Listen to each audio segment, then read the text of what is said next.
The Secrets of the Fearless. Introduction. It's 1807, and Europe is at war. 13 years ago, France was being turned upside down in a violent revolution, and many rich and noble French people were dragged to the guillotine where their heads were cut off. A strong man has risen from the ranks of the army to become the leader of France. His name is Napoleon Bonaparte. Many people admire him. He's a brilliant organizer, with modern ideas about how a country should be run. But he is, above all else, a soldier, a conqueror.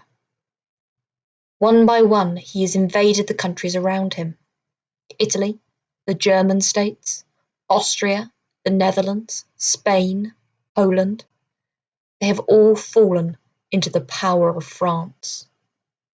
Britain, protected by the waters of the English Channel, remains independent, but not for long, if Napoleon can help it.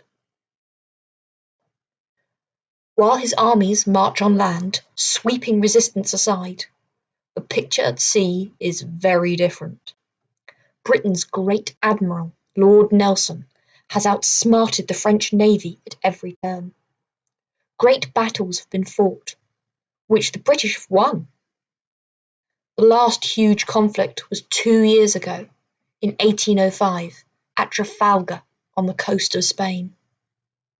There, Nelson's fleet won the greatest battle of them all, while he lay dying of his wounds. Now, the task of the British Navy is to keep the French ships penned into their ports and harbours. The British Navy patrols the English Channel and the Atlantic, capturing French ships whenever it can and stopping any others from putting out to sea. Meanwhile, a British army has landed in Spain and is helping the Spanish to resist the French invaders. This huge national effort means that hundreds of thousands of soldiers and sailors are needed. Some men have volunteered, but not nearly enough.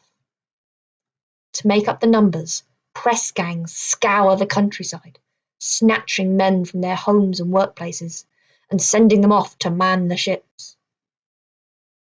And it's not only men who work the great ships of war. Young boys are living, fighting, and dying alongside them, as if they were men themselves.